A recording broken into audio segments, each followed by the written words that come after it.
Greetings, fellow travelers. Welcome to the 116th level of the RPG Cave. I don't know why I stuck my arms out. I am one of your hosts, the level 199 Dark Lord, Ryan Turford, and I am joined, as always, by the level 199 Battle Alchemist, Dr. Garret Bland. Garret, how are you doing on this lovely Monday evening? I can barely talk today, as you can tell. I'm doing good, man. I just want to let you know I'm looking at all these Black Friday deals. They're looking good. I just want to tell you though, on my Xbox app, my current reward points, is 22,895. Ooh, I that's need close. 23,000 to get a $25 gift card. And gosh darn, I think I'll get it tomorrow. I've been, so what they do in these Xbox rewards, the daily rewards is actually play a PC game. So you have to just play one game. It could be any game. You can just like literally boot it up and it'll be away. That's literally 50 points. That's actually a high number. And then you have to use the Xbox app at least once. So just open the app every day. And then here's this tap here to play. Have you played this game? The Microsoft I was just pulling it up on my Jeweler. phone to ask you about it. The Microsoft Jeweled, the Bejeweled knockoff. I legit play the level. Same. I do it every day. You can finish it in less than 45 seconds, and you get 30 reward points for it. It's actually a pretty good game loop. I'm like not gonna lie. It's like okay, yeah, you have to connect a little bit more. Like it's a match 3, of course, with these colored gems. But if you get 4 or more in a row, or kind of like in a whatever design, like vertically or horizontally, you get powered up gems, and you need these powered up gems to destroy the black gems that come in later in the level. So anyways, I've been having fun with that. Been checking the weeklies. The weekly right now is GTA 5 and it makes you want to steal 11 cars. I'm not going to do that. No, probably not going to boot up GTA. And I think the GTA like points total is pretty low. It's 250. It's actually pretty high. But like you literally have to steal 11 cars, and I'm like, I'm not gonna install this dumb game and try to steal cars with a random button that I don't know. So yeah. Well, what I used to do back in the day is I used to play the games via the cloud, Garret, on my console. So I would never have to install them. And just play it up from the cloud, because a lot of times the rewards were like just boot up the game. So you do that. But like anything like more complicated than that, I'm like, yeah, I'll just stream the game, not install it. And usually exactly most of those you can probably do in like 20 or 30 minutes anyways. So it all works out. Yeah. So I can't wait till my $25 gift card. Gonna use it on something on Black Friday for Xbox. So we'll see. Nice. How about Sean and I actually talked about it on Xbox Drive this week, Garret, but like there's a lot of good sales going on right now on Xbox. In fact, across all the consoles now, because all the consoles have a bunch of different sales. They're off to the races. Even like physical stuff. If y'all are into physical games, ton of physical games on sale too. I see in Discord as well, Sean trying to have people save him from making a bunch of purchases on the Switch of a bunch of RPGs. You shouldn't play Persona on the Switch. I don't know. It's like kind of obsolete. The thing is, you can get it on console. I know he doesn't have a Steam Deck, but you can get it on a PC handheld, 60 frames per second. It's gonna be beautiful with achievements. You don't need the stinky Switch. You don't need that in your life. But the game runs exactly the same though, as far as that's true. Made aware. Like it's not like Persona 5 has performance issues on the Switch or anything. No. Well, yeah. That's not what I heard. So yeah. I mean, I don't think it's terrible, but it's also one of those things too where I also Garden points out it's fine on Switch. It's blurry, but it's fine. Yeah, to your point, Garret, maybe you probably want to play it on PS5 or Xbox if you have those consoles. Right. Just stream it from your phone. It works pretty well. Matt put up a video today of him playing Tactica that way, Garret, and that actually seems like a good way of playing that game. It's literally touch controls on the phone, and it's perfect for Persona 5 Tactica because it's literally turn-based. Yeah, because there's no action-based oriented stuff in that game. Perfect. As a perfect Game Pass game, cloud game. Yeah. So yeah, like anything turn-based, I think is like pretty good for that. Even like Persona 5 would probably be pretty good on. I think so. Streaming. Or I think the only thing maybe is trouble for you is like you have to like hit the enemies in some surprising way, but it's not that hard. in that game. Yeah, I don't think it'd be that bad, but you're right. Like Tactica is definitely much better for that. Oh, speaking of Tactica, Garrett, before we, start clearing the dungeon, did you get a chance to Yeah. play this week? Yeah, I played a few hours of it. Yeah, So, what do you think so far? yeah, it's pretty good. It's Mario plus Rabbids Persona Yeah, Edition. like exactly like what I said. Yeah, like They they're like, hey, saw, we like Mario. This Mario Rabbids game is pretty fun. Let's just do that. they literally saw Mario plus Rabbids like, let's make a clone of that. Yeah. Because it's no joke like that. There's a little bit of differences, I would say, in the way you attack these enemies. Yeah. Because you kind of want to make sure you down them in Mhm. some form or fashion to get an extra in action, because that'll kind of like make or break your combo moves and everything. So there's a lot more combo based stuff going on within the Mhm. game, which is pretty solid. I've only done like the first part, like the tutorial part, Okay. instead of like the first few people within that game. So but it's it's pretty solid so far. I have Nice. nothing to Nice. complain about that That's game. it. So I'm glad mhm. you're enjoying it so far. I know you were looking forward to it as well. And again, like Mhm. after I talked about it, on Xbox Drive this week and then on this show last week, like, yeah, that game, very, very, very solid. I'm so glad I got a chance to kind of play it ahead of time because it's Mhm. very, very good. So Mhm. there you go. But anyways, let's clear the dungeon so we can get to the raid boss as quickly as possible. So folks at home, if you want to support the show, there's a number of awesome ways to do that. Number one, if you're watching live stream, right meow, or at youtube.com/carpoolgaming, or if you're watching the video on demand later, don't forget to hit that like button, maybe, slightly tap that subscribe button if you haven't subscribed to us already, and then let us know in the comments below what you think about Valkyria Chronicles. Was it worth sacrificing the sequel to Skies of Arcadia for bringing Mm. Valkyria Chronicles into existence? We'll talk about that a little bit later in the show, ladies and Mm. gentlemen. You Interesting. let us know in the comments below because we would love to hear from you. Also, if you're listening on audio feeds, don't forget to hit that subscribe button as well if you haven't subscribed to us already. And also, leave us maybe a nice Apple Podcast review, maybe a comment over on Spotify. All those things help the show get discovered so we can bring more people into the cave with us so more of us can talk about Xenoblade Chronicles 3 or other RPGs of some sort. I love Also, it. if you want one big podcast feed with the entire Carpool Gaming cinematic universe on it, head on over to our Patreon, patreon.com/Carpool Gaming, just like Marebrood did at the gold level, and Nonos, of course, joining at the exclusive tier. Now, Nonos, interestingly, did the 7-day free trial, Garrett, of the exclusive tier, but then decided, you Oh, know what? We had a lot of great exclusive content. They're just going to keep going and keep that's rolling on awesome. in past the Thank you so trials. much. Thank you so much. So huge thank you, of course, to Marebrood and Nonos, and of course, all of our patrons. Y'all rock. And other than that, Garrett, it is time to read from the sacred texts because it's Let's time do for it. another episode of Garrett's RPG backlog journey. I love it. As you've completed another game that I've assigned you. Of I'm course, proud of myself, actually, Ryan. I just want to pat myself on the back here. yeah, I have beaten 3 backlog games yes, assigned by Ryan Turford, and yes. feeling pretty good. Feeling pretty Yeah, good. so folks at home, if you're new to the show maybe and you're not sure how this works, Garrett has humbly requested that I continue to assign him games in a perpetual backlog of old games that he's never played before, in order to experience classic RPGs in all the best ways. And by the end of the episode, y'all actually get to hear what game is on next on the Yes. docket for Garrett because I've got a one that's close to Ryan Tuffer's heart that I want Garrett to play, and we'll Interesting. talk about that at the end of the show. But of course, whenever this happens, we obviously want to do an episode kind of centered around that. And tonight, we're going to do an episode all about Valkyria Chronicles. This was, of course, Let's do it. out on the PlayStation 3, but of course, there's a remastered version on PlayStation, on Switch, on PC. No Xbox for whatever No reason. Xbox.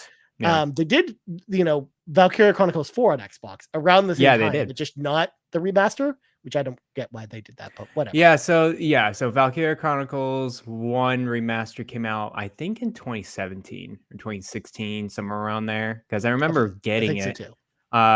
for the PS4 version. It was before the Switch came out, or very close to it. And then Valkyria Chronicles 4 came out in 2019. I specifically remember that because I did get it on Switch and played it for a little bit. Mhm. So yeah. So Anyways. to hop in here, Garrett, I looked it up. Yeah. 2016 is when it came. The remaster came to PlayStation 4, right? And then I it got came to Switch in 2018. And then there was also a Windows non-remastered version of the game, which also came out in 2014 as well. Wow, that's a deep cut. A Windows version of this game. So it's on Microsoft platform, but yeah, not Xbox. Well, and Valkyria Chronicles 4 came out the same year as Valkyria Chronicles Remastered on Switch, so 2018 I as see. well. I see. In fact, fun fact about that game, Garrett, it came out on Google Stadia in 2020. So it was a game on Google Stadia at one point. That's an interesting pull. Yeah. Everyone remembers good old Stadia. I mean, it's almost as good as when Service. you get to brag about a series making an appearance on N-Gage, Garrett, because N-Gage was a console that lasted, like 6 months. It's great. Yeah. It had Tomb Raider, the Angel of Darkness on it, so clearly it had things going for it. Yeah, good repertoire right there. And sure. The only portable exclusive Elder Scrolls game on that console. What was it? It was just called the Elder Scrolls. Oh, it was just called the Elder Scrolls, and it was like an exclusive Elder Scrolls title exclusively for N-Gage, because of course there was. But of course there was. Anyways, Garrett, it's time to dive into fun facts, because it's one of those things where we're going to talk about Valkyria Chronicles, the first game, but of course I'm going to pepper in some stuff about it. Of course, Sean asks the question, by the way, this week, and of course, thank you for bringing this up in the chat, Sean. What is a Valkyria? That's a good question. That was one of Sean's questions. We'll get into that in this episode. But first, before we do that, let's hop into fun facts. So first off, the concept for Valkyria Chronicles was first pitched in 2003 as two Sega employees, so old, Shuntaro Tanaka and Ryoto Nonaka, were brainstorming brand new game ideas. Now, the reason why these two, figureheads are pretty important. Tanaka-san is the director of Valkyria Chronicles, and then Nonaka-san is the producer of the game. But both of them had worked together before on the Sakura Wars series, as well as Skies of Arcadia. Like at the time when they were brainstorming ideas, Nonaka-san was working on a different game called Nightshade, while Tanaka-san was working on a port of Skies of Arcadia for GameCube. Like that was when, interesting. Yeah. This was kind of all taking place. And in fact, when the reason why they were brainstorming ideas was originally Tanaka-san went to Sega and was like, "Hey, maybe we do a sequel to this Skies of Arcadia game," and they were like, "Nah." It didn't sell that well on the Dreamcast, and we don't know how this GameCube version is going to pan out. So we want you to work on something else. They released in two systems that didn't really sell too much, I guess, relative speaking. Not on the PS. If it wasn't on the PS2, then that's going to be rough. For especially for RPGs just in general, like the GameCube just wasn't really known as a role-playing game system. Same with the original Xbox was in the same boat, where the PS2 was really where all the RPGs went, mainly because the GameCube, well, as much as people love the GameCube nowadays, it was kind of the console in second place, barely above Xbox, and it didn't really sell super well in Japan, which is part of the reason why it didn't have like a huge lineup of games when you actually compare it to the other two consoles. I remember, that specifically when I was a kid too. Like I got a GameCube, but there wasn't like too many other people getting GameCubes compared to people getting Nintendo 64s at the time. For whatever reason, like Nintendo had a hard time getting people to hop on the GameCube. Of course, it wasn't as big of a failure as something like Wii U was, but it also wasn't the smash success that people think of the GameCube as nowadays. Because I guess I'm finding, at least, and I don't know if you're finding this too, Garrett, when you watch a lot of YouTubers or other podcasters now, like there's some revisionist history going on. Well, no, you're just finding people who grew up with the GameCube. So that's true. They kind of have the nostalgia glasses a little bit on when talking about the GameCube as the greatest system ever made, and I'm just like, I don't know about that. Like even when you compare it amongst Nintendo consoles, it's still definitely probably. But they got the small discs, the mini discs. Wow, is legit. Yeah. Yeah. But anyways, going back to Valkyria Chronicles, because we got off topic. So originally the game was actually targeting release on the PlayStation 2 or the PSP. They weren't really sure where they wanted to put Valkyria Chronicles. Because you know, Tanaka-san, he saw the prototype for the PSP and he's like, oh, this is pretty cool. Like, I would love to maybe make a game for the PSP.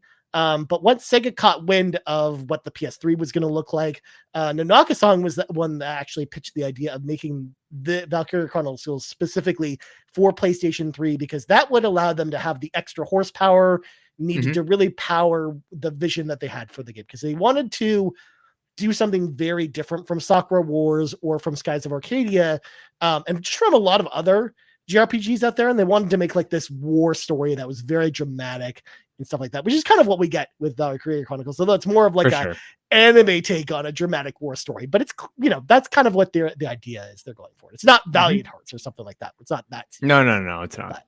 But still serious enough anyways. Now, interestingly enough, Garrett, Valkyria Chronicles was originally started off as a top-down strategy RPG that was grid-based.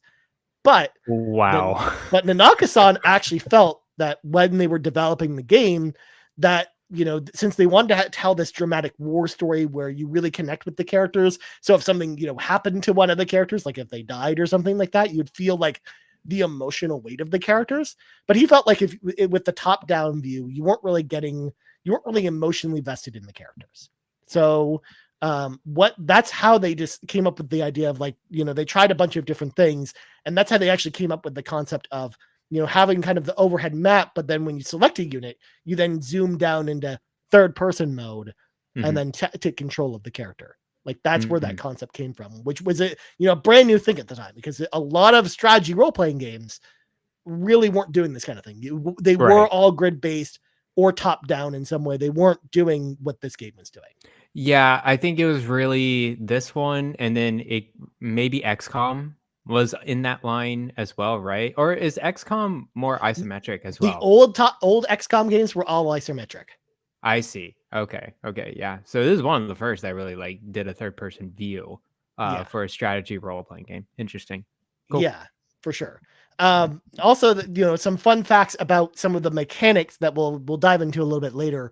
The AP system in the game, this was designed to emulate the soldier's fear, where, like, you know, fear of, you know, getting killed or getting caught around the corner. Like, that's where they came up with the idea of kind of the AP system for each character. And also they came up with the class-based leveling system for the game, and kind of designed the way they did specifically due to the permadeath system. And they didn't want to like bog the player down with a bunch of different choices, but it was also to encourage you to just bring different units in with you. So like you never felt like you brought just your favorites, because that's kind of the trap that a lot of other strategy role-playing games kind of run into, is like you just bring your favorite squad and that's all you bring with you the whole time. Whereas they wanted to find a way to encourage you to like switch up your units every once in a while, of course. And then finally, the game, of course, launched in Japan on the PlayStation 3 on April 24th, 2008, with a North American release later that year on November 4th. Of course, it was followed up by 3 sequels and a spin-off, which we'll talk about later in the show, because the game on PlayStation 3 was very popular, because at the time it came out, there wasn't a lot to play on the PlayStation 3. Like, the PlayStation 3 was very much still trying to find its footing in 2008. Oh, really? Okay, you know, you had some good games come to PlayStation 3 in 2007, but 2007 in a lot of ways was like the year of the 360, because even though it really was, even though we got BioShock eventually on the PlayStation 3, like that didn't come until like a year and a half later, because that was, you know, kind of like a 360 exclusive at the time. You know, same with stuff like Mass Effect and all those other big games from 2007. Well, those were all Xbox games, or a lot of the big games from that year were also on the Wii. So the PlayStation 3 just didn't have a ton of games on it, especially role-playing games. So Valkyria Chronicles felt like a breath of fresh air, because it really kind of kicked off a lot of third-party role-playing games coming to the console. So that's interesting, because PlayStation 3 came out 2006. Well, the end of 2006 though, and end of 2006, yes. And I mean, the games that we had in 2006, like none of them were role-playing games. We eventually got Folklore, I think, a month or two later. Like that was the first big role-playing game we had on the PlayStation 3, but otherwise it was mostly like Resistance Fall of Man or, Right. other stuff like that. Like we didn't have there wasn't a ton of role-playing games even on the console.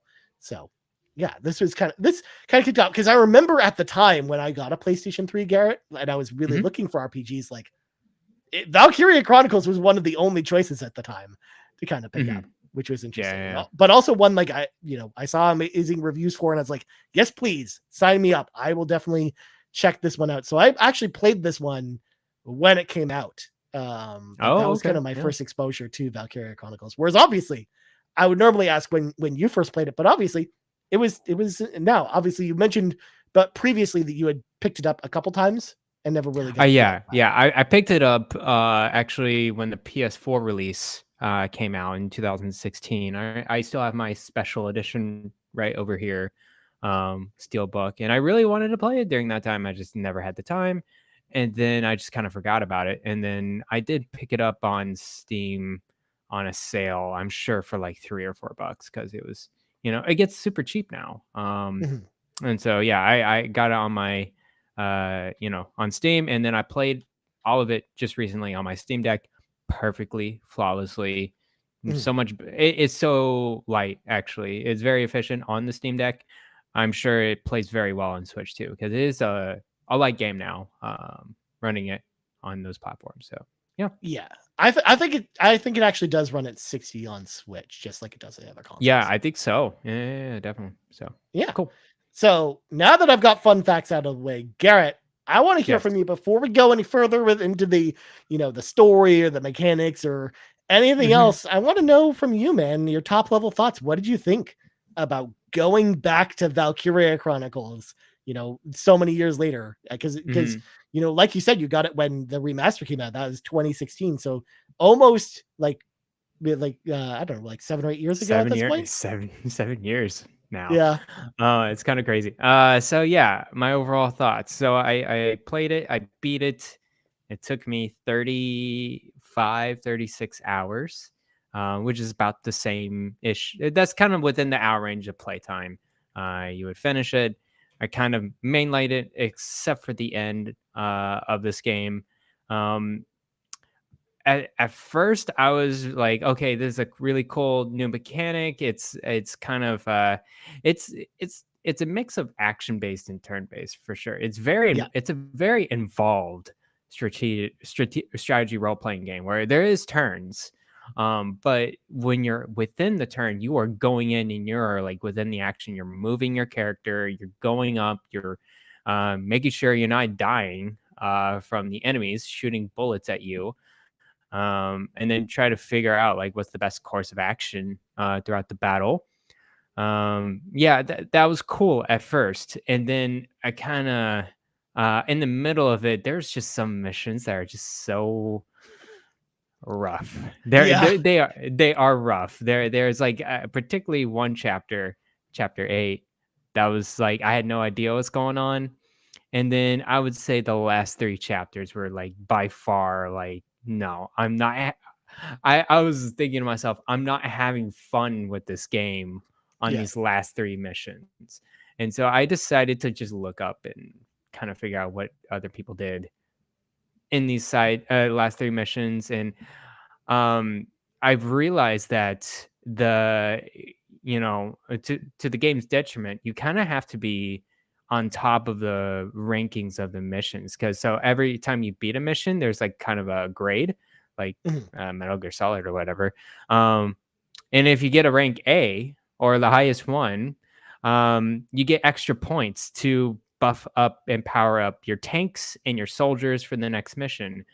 I got a lot of D's because I'm a particular person that takes their time with a certain battle. I don't like to take like 2 turns and boom, I'm done with the game. I like to be very strategic or whatever, but because of my playstyle, I did not get a lot of points powering up my soldiers. So by the end of the game, I didn't have like strong enough people in order to like really beat the last mission.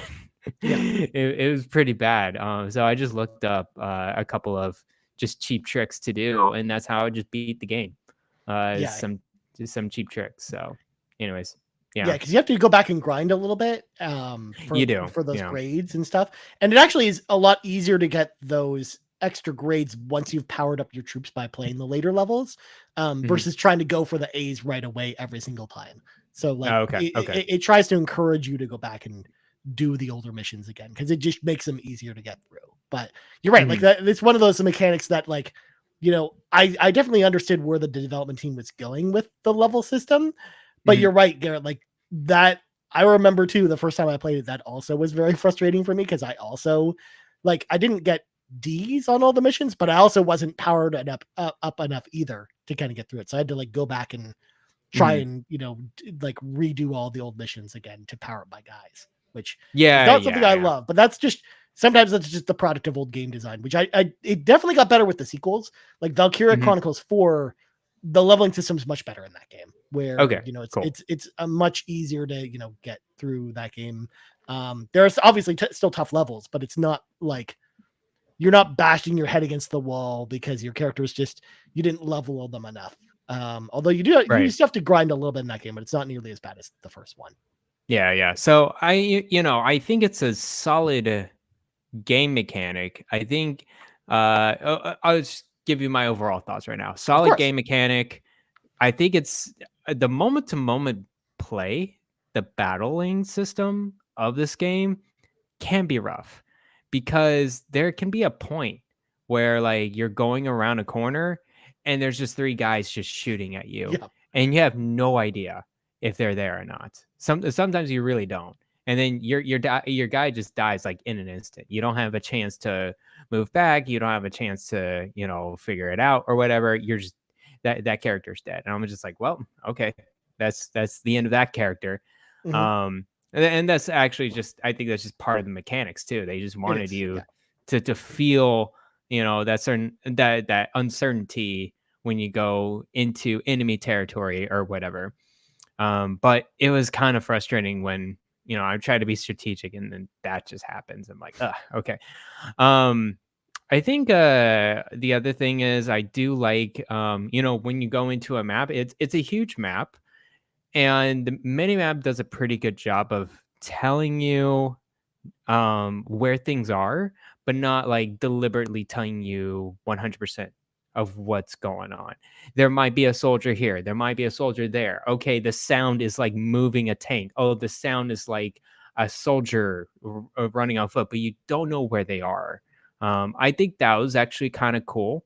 And I was like, okay, I gotta like use process of elimination or some inferences like, okay, there might be two or three soldiers, you know, like in that tree over there. I just don't know.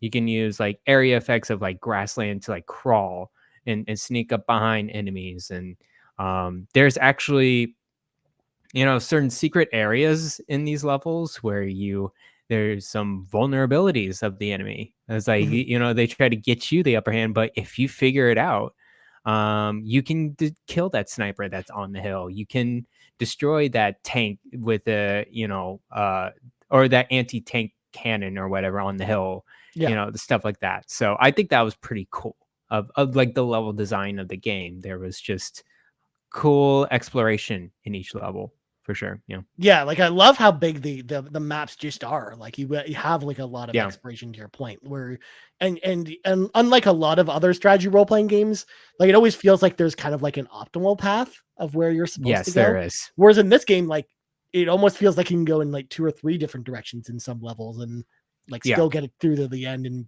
have it be totally fine. So I like Mhm. that how different it was where you're not like forced to use one strategy the whole time. But obviously, if you're trying to, get the game at like the optimal rating, of course, there is like a specific way you're supposed to do it. But Yes, I like the definitely. flexibility there while you're just playing through the game.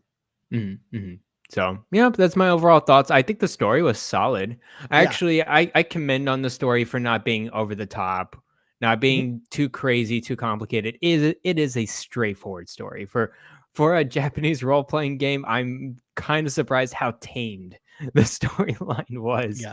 It's like there's a beginning, there's a middle, there's an end, there's a climax, there's a resolution, and I was like, that is awesome. Thank you Yeah. so much.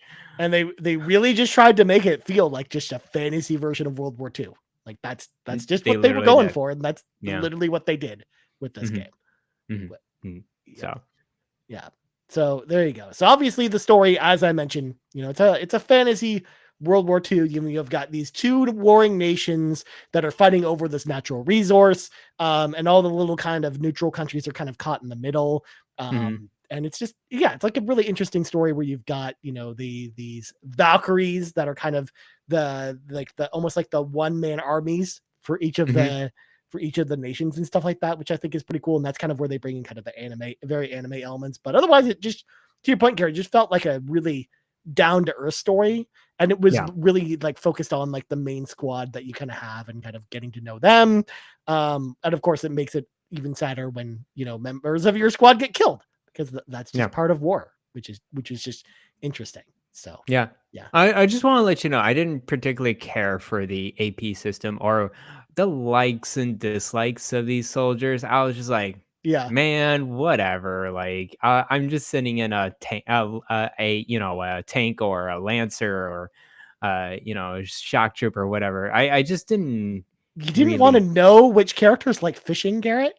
Come on, man. Well, I had one person that fancies men and fancies women, and let me tell you, that person had a lot of power-ups during the battle. My God, Garrett. I was like, so it was so funny because I would just like use this character, and then the potential would go, it's like fancies men, and then he speeds up, fancies women, and speeds up even more. It was pretty funny, Well, actually. don't ask him to make a choice, Garrett. It's fine. He likes Mhm. both. Just let him Yeah. be him, okay? No, and I'm empowering him, Yeah. because he became more buff now.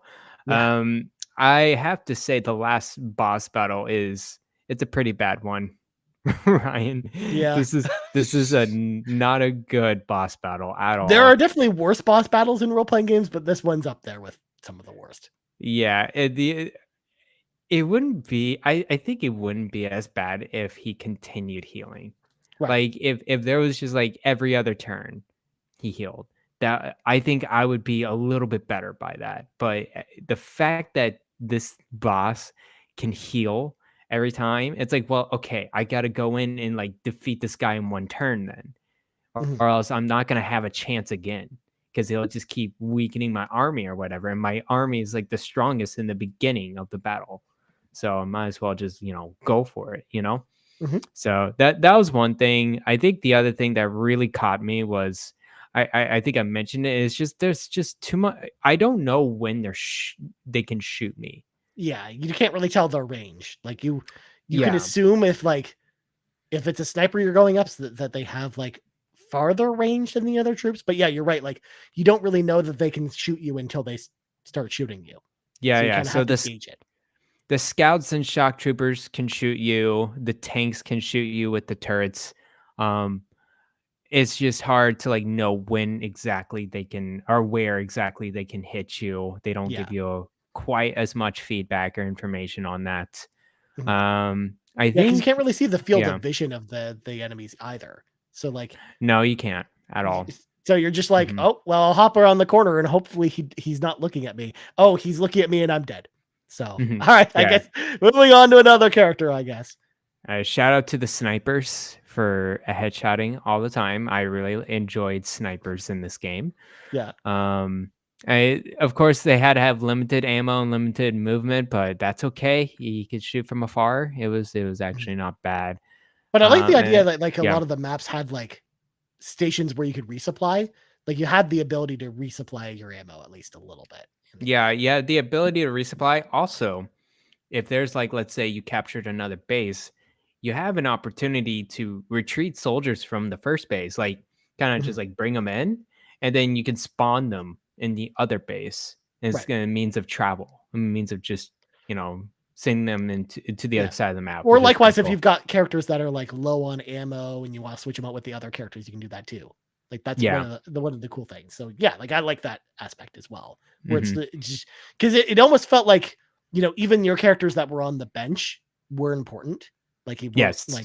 you weren't forced to just use the characters there. Or likewise, like if you're doing like not so well in a battle, like capturing another base and then being able to spawn new troops there actually like really helped in a lot of Hmm. ways. Like helped get There through was some tough battles. Yeah, and then there was a couple missions at the end before the boss battle. Your main character, so you can't let the main character die. Of course. With the tank, Mhm. you're clearly in a stationary position where if you don't move it the next turn, that tank will die or very close to dying. Especially the one with like the tank boss. Like if you do not move your main character right then and there, you're done. You're Yeah. kind of just like in game and just like, yeah, this is not fun. And the best part In a about it, sense. Garrett, is moving a Mhm. tank requires, multiple like CP points. So it's Yes, just like multiple turn. Yeah, CP points. Yeah, for sure. yeah, Yeah. so it just makes it even more annoying where it's like, okay, I need to conserve my resources even more because I can barely move my other troops because I have to move this gosh darn tank out of the way so Mhm. it doesn't get blown up by these other dudes that are good at blowing up tanks. Yeah. Outside the battles, you have the headquarters, which you're able to spend experience points on leveling up your classes, which is very important to power up your different classes, your scouts and shock troopers, stuff like that. And then you also have, I don't know what they called, but I think it's DCT or something like that. Whatever the points to research your enhanced weapons, Right. grenades, body armor, and then also the tanks and their upgrades. And then there was this one thing that I didn't really know, and I missed. This is a missed opportunity again for me. You going to the war cemetery. And if you go to the war cemetery, there's this old guy that's there that teaches you orders, and these orders can be used as special abilities in your battles. It costs like some amount of CP points, and then you can, let's say, raise attack or raise defense on a soldier or whatever. And then but these orders that this old guy comes out offers them at random. They're Yeah. not like, You don't get to oh, pick. you don't get to pick. It's not like a shopping or merchant. It's like, I can give you this one potential order for this amount of points. I didn't catch on with this guy until very late in the game. So I did not have really much diversity of orders. And then when I was looking up the forums, I'm like, how do I beat this last boss? It's like, oh, you need this specific order and this specific order. I'm like, well, I'm screwed now because I don't have those. But anyways, I got it through without those orders. So That's it good. was fine. Yeah. That's good. Before you get any further, Garrett, I know you were talking about the story a couple seconds ago, and I forgot Yeah, sure. to bring this in. Savoy Prime has a specific question about the story for you. So Savoy Prime asks, Garrett, what was your favorite part or story moment of Valkyria Chronicles? So I think it has to do with I forgot the name of the character. I don't want to spoil too much Right. actually. So I'll be very light about it. There's this other race called the Darkson. Mhm. So like ancient battles, the Darkson and Valkyria were facing off each other. Valkyria won and kind of revised history and kind of made the Darksons inferior, similar to the Jews in World War II. It's kind of like you Pretty know, much. pretty much exact copy of that. You have a character in your army that is Darkson, and she develops there's this other person in your party, I think is Rosie, the red hair Yeah. singer. She really hates Darksons, like I don't know, just because of the preconceived knowledge that she kind of just learned and grew up with, like Darksons are bad, they're evil, or they're rough or whatever. She initially hated this Darkseid person in the party, and they grew up to really like have a strong bond with each other, and it's just like that's really cool to see. And you got to play the game in order to like. I think that was the best part of the game is that relationship right there. So Nice. you know, For a mhm. second there, I was worried that you're going to be like, so I was playing the DLC and I noticed there was a beach mission where you go to the beach and all the What? characters are wearing bikinis, and that's a thing because that's a thing in this game, Garrett. Because that was a piece of DLC that they had that's included in the remastered version. Because of Nice, course it is. Because it's nice. an anime-based video game, of course, or They anime-style need an video game. Of anime. course, there's a beach mission where you're just on the Do they just beach. run around with guns and bathing suit? Is No, that there's what no happened? combat. It's just a chapter where Of with course. cutscenes where they're on the beach, like Oh, of hitting a course. watermelon with a stick and stuff. Okay, Because then. Cool. yeah, there you go. It's the fan service. It's okay. Like if Sean Capri was here, he'd understand. He would Of understand. course. But anyways, getting back to mechanics, of course, you explained how your characters level up and stuff like that. One of the things I loved about playing this game was also how you would be a bit aggressive with some of your characters because you have CP points, and in most strategy role playing games, like every character on your team kind of gets a turn, and then the enemies get a turn. Mhm. But I like Yeah. the idea that you can spend the CP points however you want. So if you want, you can just spend them all on one of your characters if Mhm. they're in like a really advantageous position to take out a bunch of troops, and then you can kind of like play with the strategy that way. So I liked how that played into the combat in the game, and how Mhm. it almost felt kind of freeform in a way, where even though again, like there's kind of like the optimal way of doing things, but like I like how much you could experiment in this game. Like that was one of my favorite things about it. Yeah, no, I agree. And I also think it's interesting. There's like some diminishing returns with that because if you keep using that character, it like the movement bar goes significantly down, Yeah. like more and more and more. So you can't really go too much farther after that, and it costs a lot of CP points compared to if you move other troops.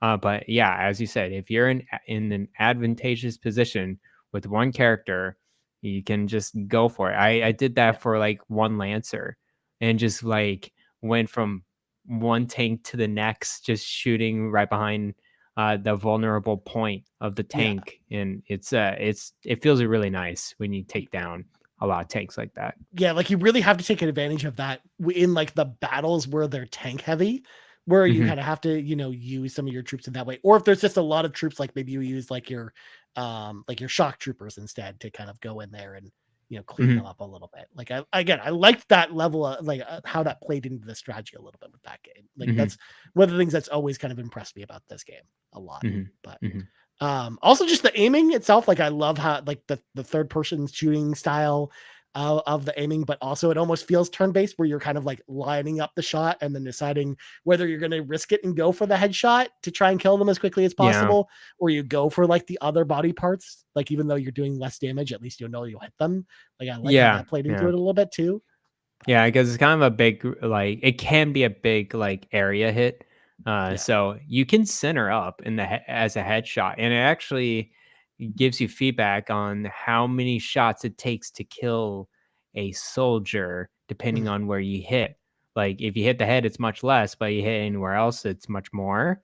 And then it also tells you how many shots you have with the soldier. So shock troopers have like 20, and like scouts have 10, and something like that. So it tells you, it's like, hey, you have a high chance of like killing the soldier, a very low chance of, or none at all. It's like, okay, you'll weaken this enemy but not Yeah. kill them. Yeah. At least it's not like in a lot of ways, like I felt it was safer to take more chances versus something like XCOM, where XCOM it's like it says 85% hit, but I know dang well it's gonna all those shots are gonna miss. It's Hmm. it's just Yeah. gonna come up with the 15% every single time for Hmm. whatever reason. So Hmm. Yeah, yeah. pretty much. Yeah, but yeah, overall, I really like the combat in this game. Yes, to your point, Garrett, it can be kind of like unbalanced at times, but I like kind of the variety of different missions, like some of the Hmm. different terrains you go to. Like sometimes you're on the beach, or sometimes you're in the forest or the swamp and stuff like that. Like I like all the different locales you go to, Hmm. and overall, I just think it's mechanically a pretty solid game, and it's definitely one that I think improved more with the sequels, especially Hmm. 4. Like I think 4 is actually a very solid game. Oh. But you can definitely tell like they were on to something with this first game, even though it's not perfect. I do feel like it was very refreshing at the time. And we've seen just a lot of other tactical games really kind of borrow elements from this game, in the Mm. future. Yeah. Yeah, I do. I do have to say I did enjoy this game up until the very end. I think Yeah. it just had some pacing issues, and then like there was just some stuff. I'm like, you man, I have to literally break this game in order to like get past the mission. There's the tank boss, and then of course you have to face the Valkyria. Yeah. on the other side, or Valkyrie or whatever. And then the final boss. Those were the three. I was just like, I don't know what to do much at all, because you're gonna destroy me if I try any other strategy. But yeah, it's I think other than that, I did like the skirmish battles because it felt like, I'm just pushing along. I do like as you can tell, my play style is like, I like to be strategic. I like to Right. plan it out. I don't want to figure out a cool new strategy that takes 2 turns or 1 turn or whatever. I like to take 30 turns and Right. kind of just slowly move and advance forward. So, and that's why I like Fire Emblem, because you could take how many turns you want with those soldiers and like go one by one. But anyways, yeah, other than that, very solid game for sure. Nice. So then, Garrett, I have to ask the question, because there might be a lot of people who are listening to this that have never played Valkyria Chronicles before, which, I think we both like the game, even though it's got some problems. But what do you think to this question? Do you think it's worth going back to this game in 2023 if you've never played Valkyria Chronicles before? That's a good question. I think I first think, if you're into strategy role playing games, then I think you owe it to yourself to try it out at Okay. least. Because you're familiar what a strategy role playing game is, how to, you go from character to character, and you can figure out all the nuances, all the different things that Valkyria Chronicles has to offer. And, you can get through the game pretty well, I think, pretty smoothly. If you're not into strategy role playing games, I would hesitate to recommend this as your first role playing game, just Yeah. because the mechanics are just a little dated. As I said, the pacing can be a little off, and it may not be friendly to newer users. And so I would try something. I would say, again, Mario plus Rabbids is a fantastic first go at it. I would say Fire Emblem at the easier difficulties with casual mode on, perfect way of trying to figure out if you're into strategy role playing games. And let's say you're really into those, and you like those, and you want something more action oriented, then I would say, yeah, you can go ahead and try Valkyria Chronicles. Mhm. The first one, it's so cheap. Yeah. I see it for like $3. I was just going to say, it goes on sale on Switch or PSN all the time for under $5 quite often. So, Yeah. I think, yeah, it's an easy get to grab and try it out and see for yeah. yourself. Mhm. Yeah, because I agree with you, Garrett. Like, I feel like this isn't like an introductory strategy role playing game. Like, this is No. a strategy role playing game for someone who's like an intermediate one, like someone who's been playing these games for a while and wants like a deeper challenge, or wants Mhm. something with some interesting strategy, or something that's like completely different from your traditional Fire Emblems or Shining Force. Because again, like, this is a very unique game. Like, there are not a lot of other strategy role playing games like this, which was the main reason I actually wanted Garrett to go back and play it, Mhm. because it's very different from a lot of other games out there, and it's cool to just play something unique like this. Mhm. And honestly, I don't know if we'll get something like this again. In fact, actually, I would say to people that are brand new, since the game stories don't really connect together, like, I actually would almost recommend Valkyria Chronicles 4 Yeah, over the the new first one. one, Mhm. because I do think mechanically it's much better. And it's on all the modern consoles, including Xbox, so you can definitely play it on Xbox. Mhm. And I think it's actually a very, very solid game. It's like one of the best role playing games that came out in 2018. So I actually think Cool. it's pretty good. But Cool. there you go. That's, of course, I want to quickly touch on the other Valkyria Chronicle games before we kind of wrap up this Sure. conversation, of course, because we did, as I mentioned, it did get multiple sequels. So, of course, Valkyria Chronicles 2 and 3, we got 2 in North America, but we never got Valkyria Chronicles 3. Both of Interesting. those were on the PSP, only the PSP, Oh, man. no other consoles. That's rough. And it did not work out that well there, Garrett, because as you can imagine, trying to aim in third person on the PSP Rough. without 2 analog sticks feels really weird. And Mhm. just like all those other third-person and first-person shooters we got on the PSP, this one did not feel great to play either, which is too bad. Why did they? I'm curious why they did this. So I was reading up about it, and it was mostly Tanaka-san, who I had mentioned previously. He wanted to do his PSP game. Like he really pushed for Valkyria Chronicles 2 to be on the PSP for whatever reason. Like he just really wanted to do a PSP game, and Sega wanted him to do Valkyria Chronicles 2 because the first one was actually a pretty big success. Like it didn't sell amazingly well, but it also sold went way over what they were expecting it to sell. So because as I mentioned, there weren't a lot of other role-playing games on the PS3 at the time to really choose from. So he's like, man, I really want this game on the PSP, so let's just put it there. And the third one didn't come out in North America because the second one did not sell well here. So they just didn't. And it came out in 2011. That's like very close to PS Vita territory, you know? Yeah. It's, man, if they would have just waited until Vita, to be honest with you, that would probably be a different story. Because you got the double analog sticks for that one. Yeah, it would have played so much better on Vita versus definitely. The PSP was just like, it was rough. The frame rate was rough. Like it was just it was still trying to do like the graphical fidelity of the PS3 version, but the PSP was just not having it. So like Valkyria Chronicles 2 I think still reviewed well, but the third one did not. It mostly has like an average of 50 on Metacritic because that's not a good game. And then Valkyria Chronicles had a spin-off game before we got Valkyria Chronicles 4, because we got Valkyria Revolution, Garret, which was basically a Musou, where they tried to do Musou in the Valkyria Chronicles universe. It was not made by Koei Tecmo. It was actually made by Sega. But it was also not very good, where it also was in like the 50s on Metacritic. I remember that coming out and not doing so hot.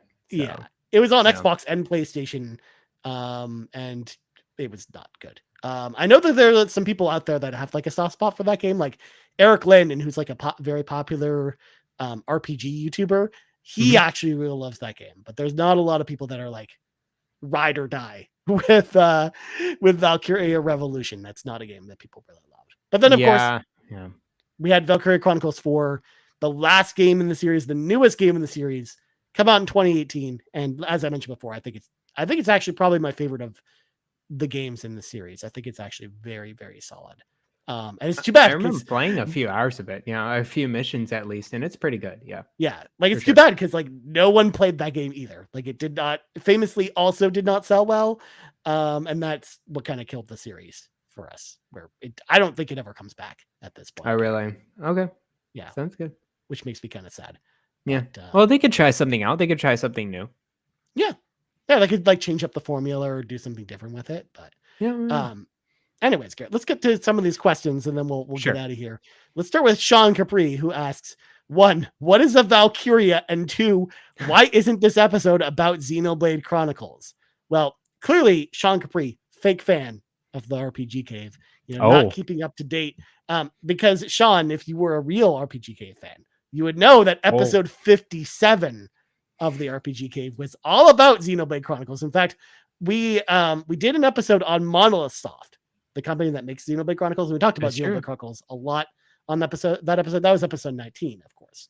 And then episode 57, we did a dedicated episode just to Xenoblade Chronicles as well. Question. At the time, 3 wasn't out, correct? It was out because we did. It was out. We did this out last summer. Okay, cool. Yeah, that makes sense. Yeah, around that time. That was actually the reason why we did that. Actually, was when Xenoblade Chronicles 3 is out, and you had played it, like you had talked about it on the show, because like I knew I wasn't going to play it at the time, but so we actually did an episode about it. So folks at home, if you're actually wanting some Xenoblade talk, go back and listen to that episode. It's a good one. And Garret has lots to say about Xenoblade, and I have nothing to say about it because I don't play those games. Also, I did beat Xenoblade Chronicles 3. So, Sean, I'm here. I'm waiting for you. Waiting for you. I'm waiting for Locklith. I'm waiting for Amanda. Like, anytime. I'm ready to talk all Xenoblade Chronicles 3. Yeah. Maybe I was going to say, if y'all actually wanted to do an episode in the future, just throwing this idea out there about Xenoblade Chronicles 3, y'all are welcome to do that in my absence. If they plan to finish 3, I will plan to play and beat the DLC, Future Connected. How about that? Ooh, that's How about exciting. that? I know Seth was also mentioning that too. Like he's like, oh, I'm gonna go back and play the DLC while you guys play the main Yeah. game. But Because I hear Future Connected is like the biggest fan service to Xenoblade there ever yeah. was. Like all the daughters and sisters and brothers of all the characters are meeting together into one party. So Well, then you interesting. got to go back and play the other 2 games in order for that to make sense. I already did. I already played the 2 games. I played Yeah, but them. all these people that are playing now haven't played those games. Yeah, they Like, gotta play all of them now. Like yeah. all 7 of them. Actually, me and Sean did we did do a Xenoblade Chronicles 1 episode together way back in the day. A review discussion. That was pretty fun. Okay. So, yeah. Nice. Well, next up we got Rybo, who asks the question, what's the deal with all these Chronicle games? Why can't we have Valkyria Narrative, Valkyria Annals? Now that would be a title. That It's would not really be a much of a title. question, more of a statement. But, So- Jarden says they're plowing through the game, and Seth is playing the DLC. As I mentioned. Yeah. I'll see it when I believe it. But The back to Sean's question, what is a Valkyria? The Valkyria is like this kind of ancient magical. It's an ancient race, and then like they have magical powers. That's like a fancy shield and a fancy lance, and they can just destroy tanks in one shot and armies. Just say they're magical girls, Garrett. That's basically what a Valkyria is. It's a magical girl. It's 2 magical girls basically in this game. Yeah. Anyway. It makes sense in the story, in the context of the story. Or if you don't want to go and play this game, there's also I don't keep saying Xenoblade, a Valkyria Chronicles anime as well. You can go watch that too. Because they actually tried to turn this into this big multimedia property, Garrett, because there's the anime version of Valkyria Chronicles. There's the manga version of Valkyria Chronicles, and they did that for all of the Valkyria Chronicles stories. So 1 through 4 all have their own manga series. Like they did a lot with this property. Yeah, interesting. Cool. And then last question, going back to Savoy Prime, because Savoy Prime had a non-Valkyria Chronicles question. Savoy Prime asks, do you guys think Grand Blue Fantasy Relink will be well worth the wait, despite the numerous setbacks the project has had? I'm definitely looking forward to it, but I'm also trying to not to get too hype and keep my expectations in check. It's difficult to do, though, when all the previews have been looking so good. So, of course, we know Grand Blue Fantasy Relink coming out next year on February 1st, so the day before Persona 3 Reload and Suicide Squad killed the Justice League, which now we got confirmation this week, Garrett. I guess Suicide Squad's coming out on February 2nd. It's a game. It's coming. It's actually a game, confirmed. So as far as Grand Blue Fantasy Relink, I'm not worried about that game, to be honest. Like, it's possible that it's not as good as we would hope, but I also feel like that might not be due to the delays it's had. I think that might just be due to maybe the game design wasn't great to begin with, regardless of the delays or not. But to your point, Savoy Prime, like it sounds like from what I've heard from the previews or talking to other people who have played the demo for this game that was on, was at E3 as well as other events. Like I think it was at TGS and a couple other places. From everyone I've talked to who's put their hands on this game, it's something to look forward to because it sounds awesome. People really enjoyed what they played from the demo. So like, I would actually be pretty shocked at this point if this wasn't at least a 75 or higher on Metacritic when it comes out. Who's the developer for this again? I'll look it up real quickly while you give your thoughts. Yeah, I mean, I've looked at some trailers and some gameplay of this game. It looks very solid. It reminds me so much of that Trials of Mana game that came out earlier, like in the past few years. It is just a very solid action JRPG with some class-based systems, and it looks very light, very floaty. Honestly, it looks really good to me. So I looked it up.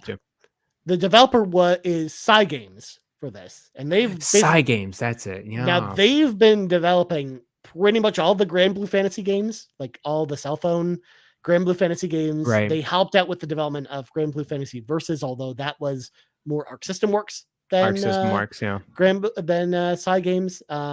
And we do know that Platinum was working on this game until 2019 when they exited the project. Because again, this game, to avoid Prime's point, has been in development forever. Like this is a very long in development project that started a long time ago. Yeah. Something similar happened with Final Fantasy VII Remake, where most true. people don't remember, like CyberConnect, the Naruto developers were developing Final Fantasy VII Remake, and they scrapped the entire game and started over from scratch. And you know what? That game was awesome when it came out. So like, just because a game is taking forever to come out doesn't necessarily mean it's going to be bad, or even something, or maybe wouldn't even expect it to be bad going into it. Like I said, like I think this game only doesn't turn out well if kind of the development was in trouble from the beginning. If there was actually like a fundamental problem with the game to begin with. But yeah, I'm excited to play it though. I don't know when I'm going to play it though, because it comes out again the day before Persona 3 Reload, which I'm just not going to start it the day before and then just go play Persona 3. And then Final Fantasy 7 Rebirth comes out at the end of February too. And then Unicorn Overlord comes out at the beginning of March. So it's just like, I don't know what I'm it's a triple whammy right there. Like, but anyways, no, I'm definitely not going to get a day one just because of Persona 3 Reload. I'll play Ryan. I'll play it with you day one. Okay. And I think I'll go through that pretty quick. That'll be like I am going to be in it 100% on Xbox, on my Steam Deck, Windows Game Pass, all the way. Like you're going to burn your dread, Garrett. You're going to burn. I'm going to burn the dread. Yeah, for sure. We're going to be hanging out playing Lotus, listen to some Lotus Juice. It's going to be great. Lotus Juice, let's go. Oh my god, that game looks amazing. I love like all the little trailers they've been releasing for all the different characters too. Like it looks including so the dog companion. Like I'm so glad he Yes. got it. The best boy got his own trailer too.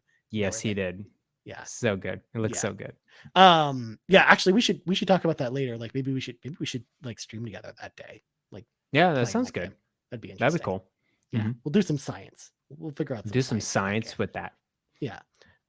Anyways, Garrett, I think that's gonna do it for tonight's episode of the RPG Cave. But before we go, Garrett, plugs go.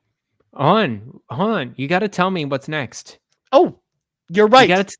I totally forgot. Next. I totally spaced on it. You're right. Garrett's backlog adventure continues because we have a new role-playing game for Garrett. Let me get it from the shelf because I have a physical copy. Okay. Of course you do. It has all the physical copies for all the games that you as I alluded to, Garrett, when I picked out Valkyria Chronicles for you, you will be embarking on a journey through a Sega CD game for the very first time. And you will be playing Lunar the Silver Star on the Sega CD. Silver Star. This is actually a game by Game Arts, the creators of Grandia, as well as some other games.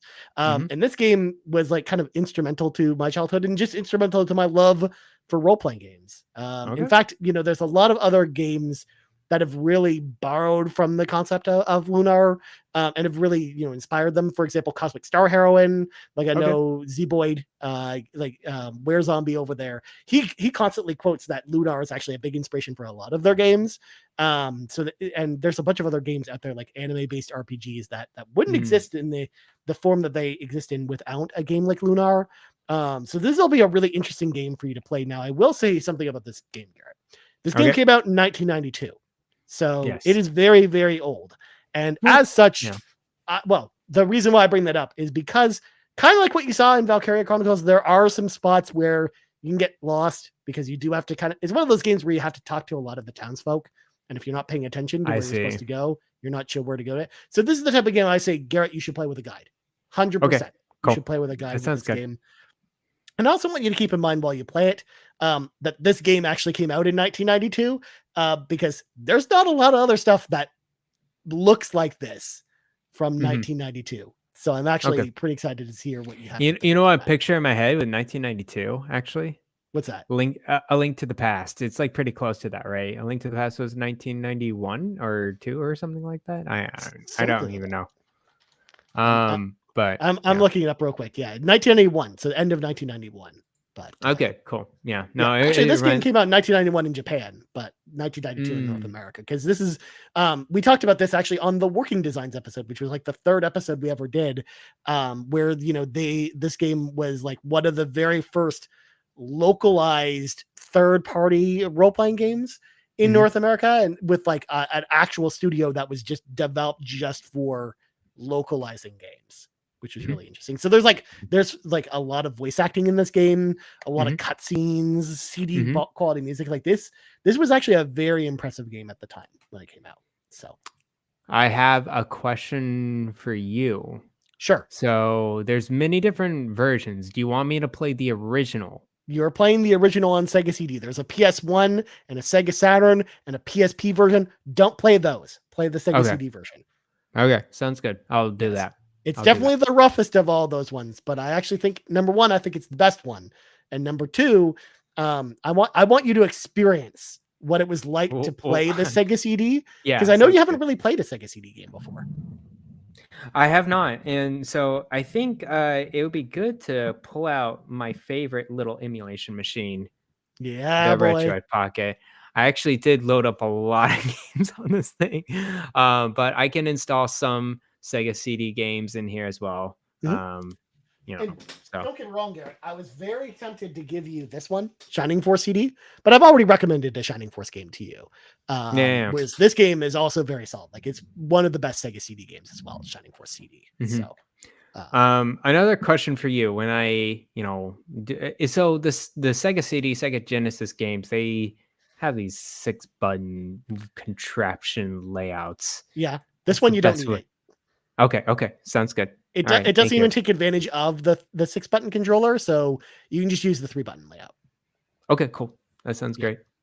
Yeah, but yeah, for sure, use a guide if you're going to play it. I think that's the best way to go. Yes, it might spoil a little bit of the story, but I think it's fine. So yeah, okay, that sounds great. And I have save states and do whatever. So yeah, cool. Exactly. And if viewers at home don't feel like playing this game, but you want to go watch someone play this, I don't know if y'all knew this, but on the YouTube channel, youtube.com/carpoolgaming, if you go to the live streams kind of playlist that we got, we have an Extra Life 2021 archive, and this is the game I played for Extra Life 2021, where I basically played the whole thing in one weekend on for Extra Life. And it's nice. Awesome. Yeah. Nice. So cool. You can go check it out for yourself while Garrett plays through it. But anyways, now that we got that out of the way, Garrett plugs go. You can follow me at Twitter at Bland Explosion. You can also find me on the Discord. I'm in the RPG Cave, Nintendo Drive, Xbox Drive, PlayStation Drive, where I read the messages. Don't worry. But RPG Cave, I'll respond to you. PC gaming, yeah, if you mention something about Steam Deck, OLED, or ROG Ally contraption or whatever, I will respond. So yeah, there you go. Nice. Although I will say the RPG Cave pages, Discord page has kind of been just a mess with Xenoblade stuff at this point. It's been hard to actually, get anything in there edgewise. Yeah, I'm kind of surprised with that. And a new Xenoblade Chronicles 3 game thread, which is kind of cool to see. So now the RPG Cave is not, clustered full of Xenoblade stuff. You can just go over there too. In fact, Garrett, how could I have forgotten? I forgot to do this at the beginning of the show, so I'll do this at the end of the show. I'm going to share my screen here because share your screen. I forgot to mention we have a Xenobabe t-shirt on sale right meow. Yeah. If you want to be a Xenobabe too, just like all the other people here at Carpool Gaming, you can get your commemorative t-shirt available at carpoolgaming.com. Or if you want to get an RPG Cave t-shirt, there's also there too. But we have a lot of cool shirts on the page right now, and that's one of them. So definitely go check that out. As for me, you can find me on Twitter at Ryan Turfer. And you also find us on Twitter at Carpool Gaming right here, youtube.com/Carpool Gaming. And of course, podcast services around the globe. So for Garrett Bland, I'm Ryan Turfer. This has been the 116th level of the RPG Cave, and we're out. Bye-bye.